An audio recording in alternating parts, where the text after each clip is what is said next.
Ya ven, la línea totalmente estilizada de esta máquina tiene la gran noticia. Señoras y señores, el autogiro no tiene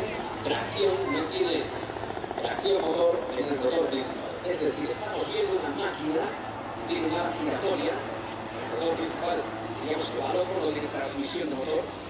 La única propulsión la tiene en esta hélice trasera que estamos viendo. Fíjense en el radio de giro, es una máquina muy pequeña, tiene apenas algunos metros de rotor, prácticamente gira sobre su propio eje ligero.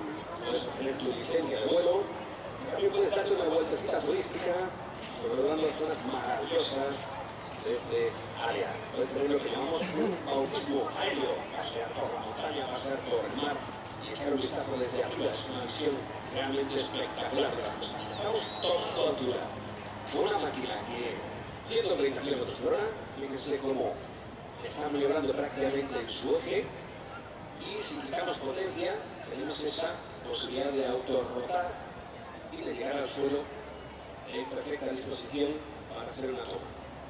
Esta capacidad de autorrotación está también dotada, incluida en los helicópteros, para que si en un eventual momento tuviera un fallo de motor, entra en rotación y consigue el aterrizaje.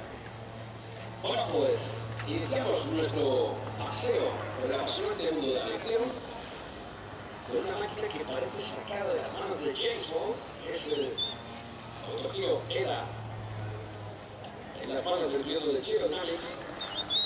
Y como decimos, una máquina que comenzó a volar en el año 1923, es un invento ya bastante antiguo. Fíjense cómo conseguimos esos giros. Lo importante siempre es tener las vueltas en el rotor suficientes para que ese ala circular esté activada. Y decíamos que la actitud de morro, que se incluye en estas máquinas,